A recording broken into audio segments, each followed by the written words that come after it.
Here in Canada, a First Nations, Inuit, and Métis person is, I believe, 10 times more likely to follow through with suicide than the average Canadian. I'm here today and I'm struggling. I am struggling so much. I'm in so much pain. I'm tired. And in moments like this, I really have to remember, and I really think to my ancestors who were shackled as slaves, those who survived, those who escaped. They survived because they saw a future and they saw a reality that was so often told to them will never exist. And through the most impossible circumstances, they were able to see something more and they were able to survive and work towards that. And we get to benefit from that survival today. We get to benefit from their actions today. And as Indigenous peoples, so many of us are living an apocalyptic reality today. And so many of us need to have that vision, even if we don't believe that we'll see that vision within our lifetime. And I think that's a beautiful power that comes from our culture, that comes from our teachings, and that comes from the ancestral memory and resilience that we all carry in our bodies. And so I really, really need Indigenous people to remember that. We all need us to remember that, and to hold each other with love and care as we do remember and realize that reality. Even in my lifetime, the last residential school closed in 1996, and I'm 32. I was born in 1990. So when I was 4 years old, that's when the last residential school closed. Even when it comes to my own family, the language was lost just one generation ago because my Gokma stopped teaching the language to her children because of the residential school. She didn't want her children to go through any abuse or any harm by speaking their language, so she stopped teaching them. So my dad doesn't have that language, and I didn't grow up with that language. It's only now we're slowly starting to bring that back into my family. So I grew up on and off reserve. I went to a school called Nambizing Secondary, and I was able to bond and make friendships with them, but unfortunately, some of my friends didn't make it to adulthood. They passed away from suicide, addictions, or other mental health related things. And I seen that the systems didn't really, I felt like they didn't really care. They didn't really take into consideration the things that my friends were going through. So in memory of them, I want to create safe spaces for people. So to understand how the Western systems are affecting the Indigenous people's well-being, you have to understand the history with the Western people. When they arrived to Turtle Island, they came here and imposed their systems on us that went against our values and what we had as systems. Their systems have a really individualistic approach and clinical approach to things, where our systems and our way of healing, it incorporates the land, ceremony, and community healing. And a lot of the systems that are out there right now, they cause more harm than they do support Indigenous people. I was previously working with a charity organization, and I had the fortunate opportunity to be in northern Manitoba doing a 6-week ice road tour. And this ice road is only open in the winter. Otherwise, these communities are only fly-in access. To go for a round-trip flight to go from this community all the way to Winnipeg, you could be looking at $2,000. But because of the isolation there's a heaviness that you cannot explain until you're in that community, and that's something that I had to learn. So when I entered into one community in the north, I sat next to a 9-year-old girl, and we asked them, what do you look forward to in your next year of life? And what do you hope for? And so all the other kids in the room were writing down their things, but her, I noticed she was writing suicide, death, and she's writing darkness and black. A lot of this current suicide crisis, it has been linked to a lot of the intergenerational trauma. But the biggest conversation we had with the province of Ontario, with the Ministry of Health and Long-Term Care, is that we wanted them to change their narrative from suicide prevention to life promotion strategies instead, so that we're changing that narrative. And that was something actually that they did adopt within their new strategy. We need to be talking about life and the beautifulness of life, and that's where life promotion comes in. The 4 pillars that we saw when it came to talk about mental health, when it came to talk about spiritual health, these 4 pillars connected everything and connected everybody. What we identified in our toolkit was connection to self. Cultural identity and language is vital for one's mental health and well-being. It's vital because it's where we've come from, who we've come from, but also we can better understand where we're going and what we want to do with it. You become more grounded, more rooted in those traditional values, and with that, I find that you can make much better decisions because you have your cultural teachings and your culture and traditions to lean on and help solidify your decisions. Like the work I'm doing now with founding Ladi Jahanuha, and really trying to put the culture back into the households.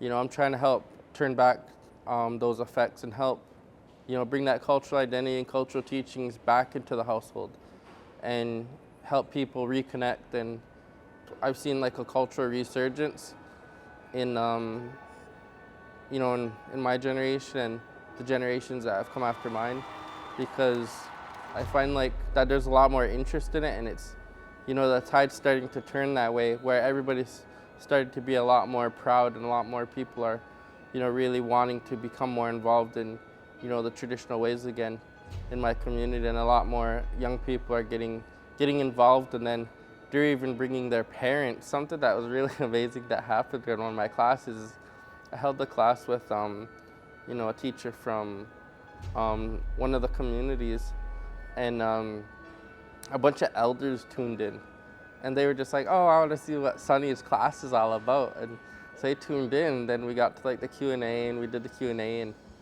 then like we started to wrap up the Q&A, and then the elders and the teacher started like going back and forth to be like, oh, like, yeah, you mentioned this. Well, I also heard this.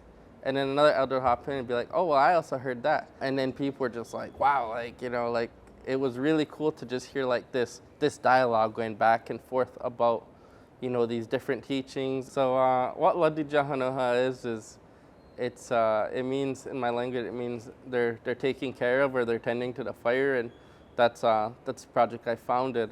I called it that for the reason of, I say like that the elders brought us, carried this fire, through residential school, through all these years, I said, and I think it's our duty and our role to continue to tend that fire the same way they did.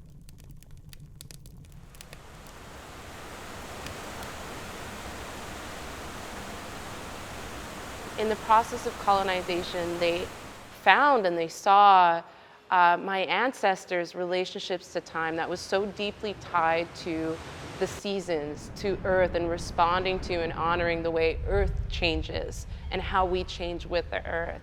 There was a deep relationship to that. And that didn't necessarily correlate with an interest in regulated time schedules. It didn't correlate with this interest in extracting as much as we can from human capital in order for profit. And so this relationship to time was not conducive with capitalist colonial interests. And so our relationship to time was used to dehumanize my ancestors. It was used to say, you are savages, you aren't civilized, you're lazy. My relationship to time was completely disrupted when I became disabled. All of a sudden, I had to honor my body. My body was telling me, no, like we need to stop. I was regularly hospitalized. To be honest, still am regularly hospitalized. I was really confronted with, okay, how do I honor myself, but also how do I honor my ancestors who were so systematically, so ideologically denied rest? And when I think, and when I started to reorient, what are my goals? It's for my daughter to see a well-rested woman. I see it as radical to say no. I see it as radical to take time to be on the land. And I hate that it is radical. But building a world where that isn't radical, where that's expected, is something that I feel very committed to. And that's so exciting because that is where I'm seeing so much innovation happening beyond technology. When we think of innovative work, we're applying our ancestral teachings, we're applying the knowledge that comes from our disabilities, that come from our teachings of the land. And what's helped me as an entrepreneur and what I see helping other entrepreneurs is understanding our mental health, understanding our struggles beyond an individualized understanding of self. And this is something that I've been taught throughout my teachings throughout my life, is to not only see ourselves within the body that we carry, but to understand the lands we belong to understand the people we belong to, the histories and the futures we belong to as self,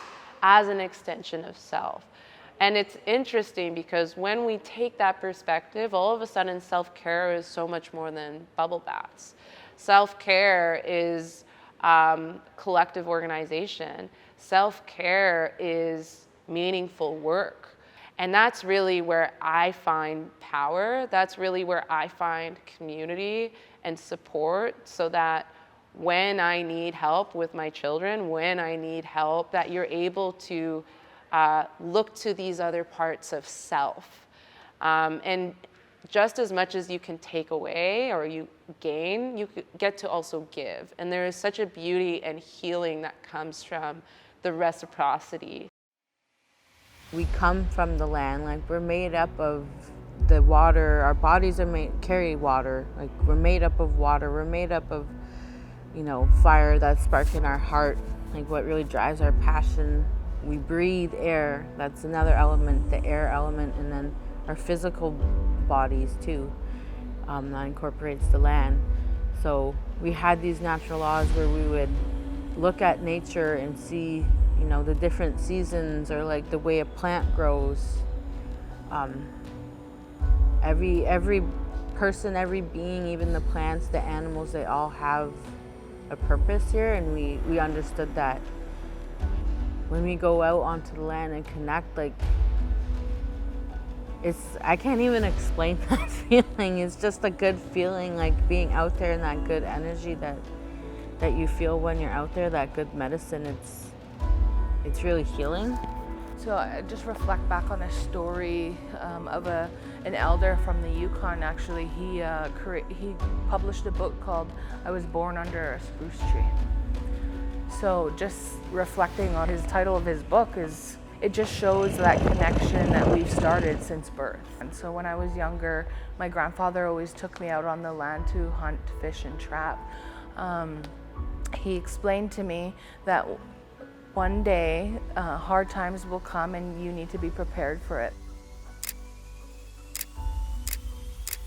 June 24, 2024, there was a heap leach failure at one of the gold mines in my traditional territory, which resulted in a landslide with contaminated cyanide solution. And it's challenging for our people to accept this because our land is being poisoned. And I am grieving for that area because my grandpa's trap line was on that area, and it hurts me because maybe one day I won't be able to teach my grandchildren or bring my grandchildren there because it's contaminated with cyanide. And just 20 kilometers downstream from the mine site, there is our annual fishing derby spot that we will no longer be able to go there and harvest fish because we don't know what's happening with the water, with the cyanide coming down. So it's in my DNA. I was born in that lifestyle and, you know, born with nomadic grandparents.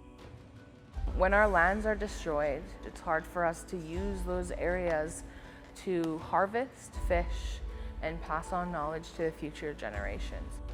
We're not continuing the cycle of Indigenous culture.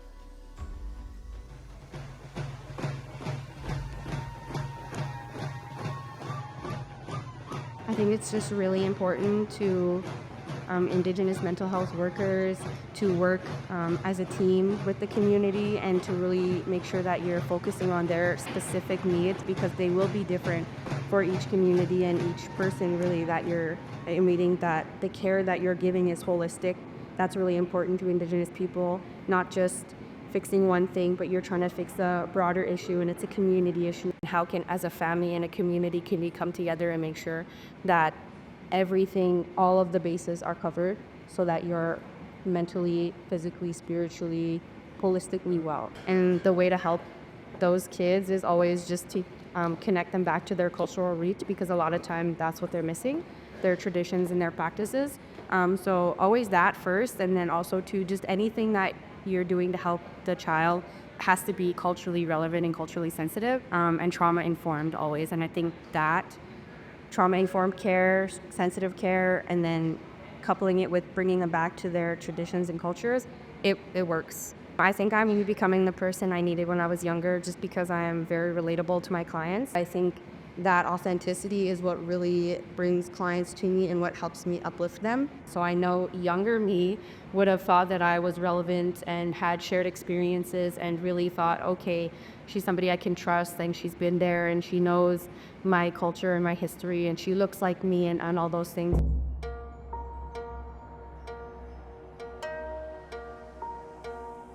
Grounding yourself, taking in, living in the moment. So you're taking in, you're smelling the forest.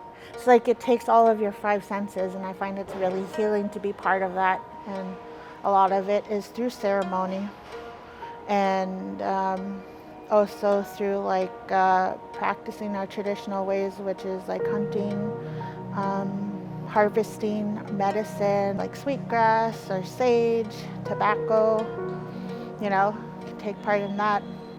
My Coco, she was a strong, instrumental woman in our community.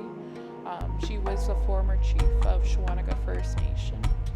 She was a natural connector. She was known as, if you were that type of person, she knew that you were struggling, she always offered her door open. And it wasn't until about 2004 when, unfortunately, she passed away from diabetes. And so with that, in the last recent years, I have been noticing my grandmother has been around a lot more. I feel her spiritual presence. It's almost like she's been watching over me. And so she has been very instrumental in the last 5 years of my life, because I've been feeling her presence around, but more so in the last 2 years. And the reason why I speak about that is even with this that I'm wearing. I was gifted this from Adams Lake Indian man in BC, and I was very surprised to see this bear medallion, because my Coco was actually part of the Bear Clan. June 18th, 2022. The stream was of, I was back home in my community, and I was at my house, and I looked in my backyard and I could see a mother bear and a little baby bear, and they were looking back at me like it was almost like they were saying a final goodbye. The next following day, I got a call from my best friend, and he informed me that my fiance, unfortunately, passed away 2 months to our wedding date. With this dream that I had, that was her visiting me, telling me that she met Sebastian when he passed, and she was doing that work on that other side to greet him. Our Creator, gives everyone a gift, whether it's to be, a great speaker, a great writer, a great diplomat, and it's because that's what the gift was, and they knew what their gift was, and they utilized it, so it's, everybody has a purpose for being here, and everyone has a gift, and I think that's important, is to just not not to discourage people.